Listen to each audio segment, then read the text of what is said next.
Good morning, everybody. This morning it felt like, oh, it's real. This is the week because um, as I was thinking about, well, what am I going to teach this morning for this Parsha class?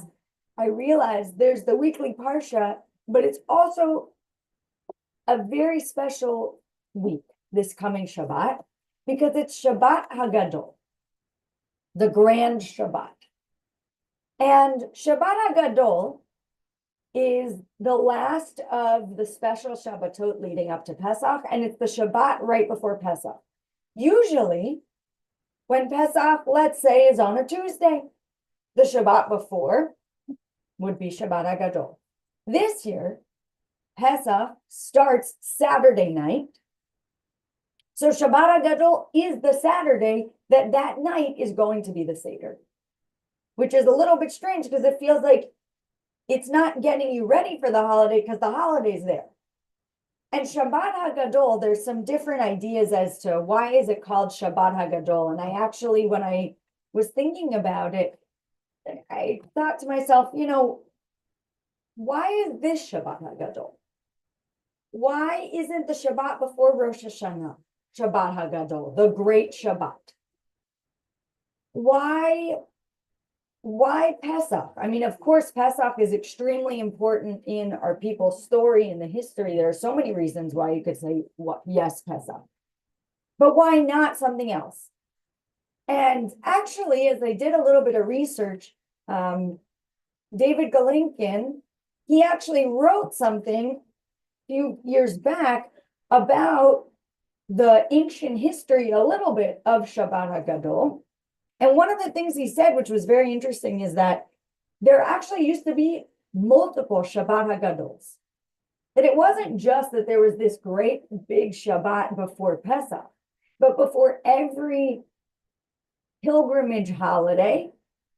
So before Sukkot, before Pesach, and before Shavuot, you would have Shabbat HaGadol, if not other times during the year.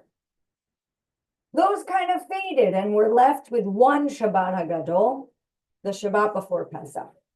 And why is it called Shabbat HaGadol? That there's some disputes about it as well. One reason is because in the Haftorah that we're going to read, we say the word HaGadol at the end of the Haftorah, having to do with Eliyahu HaNavi. So that's one reason, and it could also just be that before you have a holiday, you have a great Shabbat, this big grand Shabbat. But what is Shabbat HaGadol? What is it meant to be? What are we supposed to be doing with this big Shabbat? Because unlike the other Shabbatot, the 4 Shabbats leading up to Pesach,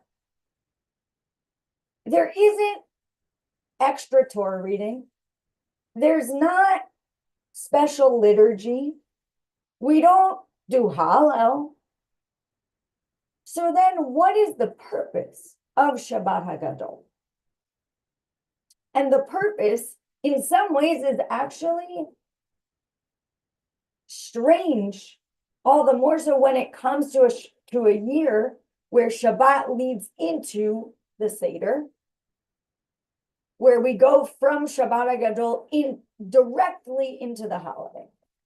Because Shabbat HaGadol is meant to be a Shabbat where you teach the laws of Pesach. Where you teach the laws of Pesach. Because, let's say, it's, 4 or 5 days ago, you would teach about the laws of Pesach, giving your community time to hear that sermon. And then you could go into Pesach having, a reminder of, how do I need to prepare for the holiday? This year, what is so strange is that you have to have already been done preparing for the holiday by the time Shabbat starts. So it's a little bit strange, but we still honor the tradition of teaching halachot, teaching laws around Pesach for Shabbat HaGadol. And that's what we're going to do today for a few minutes. Now, there's so many different laws about Pesach, about chametz, about bedikat chametz, cleaning for Pesach, about how do you make kosher, all the different types of surfaces that we have in our house, whether that is a stainless steel sink, which is kosher in a different way than an oven, which is kosher in a different way than other things, right? But then I thought, well, what thing feels really pertinent and might not be so well known? And that's when I thought about my personal diet. I have been gluten-free for a while now. And always when we get to Pesach, there's this complicated question of, well, what do you do? Now you could go to the store, and if you go to Vons or you go to Ralph's, you might see what is called gluten-free matzah. It's very delicious. I mean, we're talking about matzah here, so everything's relative, but it's very good. The gluten-free matzah, or what's labeled as gluten-free matzah, it comes, Yehuda makes one that's very good, and now all the different companies make a gluten-free matzah. But if you look on the gluten-free matzah that you might get at Ralph's, it actually says you cannot say hamotzi. And as a reminder, the bracha, the blessing that we say for matzah is hamotzi. It's still bread. It's the bread of affliction, but it's still bread. So why would the gluten-free matzah not be hamotzi? Now, the gluten-free matzah that comes in that kind of regular looking matzah box that says gluten-free matzah is made out of potato. And matzah is made out of wheat. So then we have to understand, well, what constitutes matzah that you could say hamotzi over? Potatoes, you say a different blessing. We don't say hamotzi over potatoes. We say hamotzi over bread. And for the rabbis, potato bread would not be considered bread. And that's when I, start to think about, okay, well, let's discuss together what does constitute hamotzi, and therefore better understanding what constitutes gluten-free hamotzi. Now, when somebody's birthday comes along, or Hanukkah, a lot of times a spouse will get you, maybe something, jewelry. It could be something for the home. It could be an experience, right? When rabbis have a birthday or Hanukkah, we get books. We get books. So for Hanukkah, I got a wonderful book from my husband. He got me this book, Gluten-Free in Halakha, Gluten-Free in Jewish Law. Which for me, I was very excited. I mean, this is perfect. Some people get, bracelets. Some people get, maybe a vacation or something, but we get books. So I want to clarify what makes gluten-free challah. How can we say hamotzi? And therefore, what makes actual gluten-free matzah that you can use at the Seder, that you can use throughout the holiday? Maybe it's a holiday meal that you want to say hamotzi for. When the rabbis of the Talmud were thinking about what grains constitute hamotzi, they landed on 5 special grains that could be used for hamotzi. There are many more than 5 grains in the world, right? Rice is a grain. It's not hamotzi. So, what are the 5? Wheat, that we know. Most challah is made out of wheat. Barley, great. spelt. You might also see some spelt matzah out there. You can use spelt matzah if you can use spelt matzah. Rye. And the last one of the 5 is oat. And of these 5, wheat, barley, spelt, rye, and oat, only oat is a gluten-free grain. The rabbis say that the preference for what we use for hamotzi is wheat. If you cannot have wheat, but you could have spelt, okay, so have spelt. But if you're gluten-free, the only option out of those 5 is oat. So that's what the option is, right? We don't have 5 gluten-free options that actually fit into those 5, which you can say hamotzi on. So oat matzah exists. You go to the kosher supermarket, costs an arm and a leg. I'm just giving you a heads up. All right, you thought kosher food was expensive? Passover kosher food is even more. Passover gluten-free matzah, just don't look at the price tag. But it's very important that for the Seder, especially, everybody is able to say hamotzi. I would say, of course, every day it's important to say hamotzi. We're thanking God. Thank you for the bread from the ground which has come to us. But on Pesach, a huge part of Pesach is eating the bread of affliction. This bread that is not full of liberation.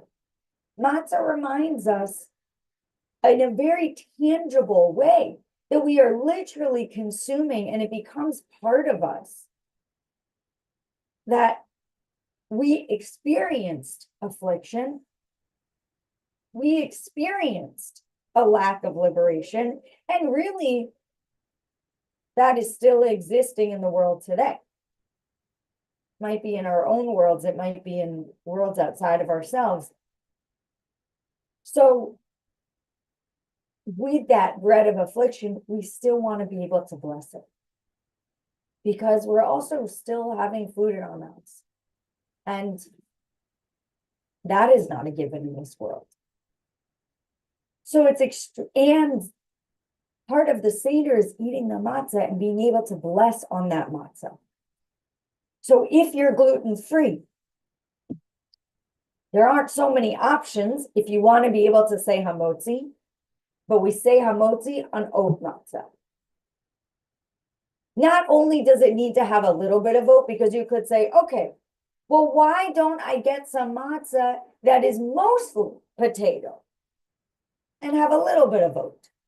Well, in that case, in the halachot of gluten-free, we're reminded that something needs to be a majority made out of the grain that we say hamotzi on. So you could have, let's say we're having gluten-free challah, okay? If we're having gluten-free challah, you just need it to be 51% oat flour, and then the other 49% could be flour that's not oat. And that makes it a little bit more balanced. Oat flour is very hearty. It's a lot nuttier almost. It's very dense.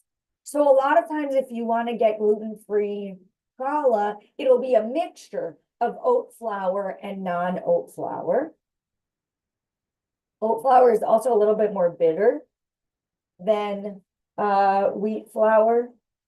So when it comes to matzah, it's very dense. And matzah, though, is only 2 ingredients. It's whatever flour constitutes hamotzi and water. So oat matzah that we say hamotzi on is oat flour and water. Now, you can take this or leave it if you're not gluten-free. If you're gluten-free, it could be something to try this year. It could be something to just get one box of the gluten-free matzah to have for your seders, to try something new. And Shabbat HaGadol is here to be a teacher. And what I also want to say that I really appreciate about having this opportunity of Shabbat HaGadol is that it reminds us that we all need a reminder. Even the rabbis needed every year a reminder of the different laws around Pesach, a reminder about the different laws of how to prepare for a holiday. I hope that learning a little bit more about the gluten-free laws about this holiday was helpful and perhaps something new. But if it wasn't new for you, that's okay too. That Shabbat HaGadol, the day of Shabbat leading up to the holiday of Pesach, can be a review. And that is great too. So I hope that everybody has a Chag Kasher V'Sameach. We say a holiday that is kosher and happy, because it is a holiday and we're meant to be joyful. So even if when you're eating your gluten-free matzah, you might be thinking, this taste is not so joyful, that's the bread of affliction. But generally, on the holiday, we be joyful. So Chag Sameach, and we'll see you this Shabbat, just as a reminder, this Shabbat is Shabbat HaGadol, so come to services, we'll be here at 9 a.m. Saturday night is the Seder. Sunday is the first day of Pesach, and we hope to see you, whether you're joining us in person or whether you join us from afar. Chag Kasher V'Sameach.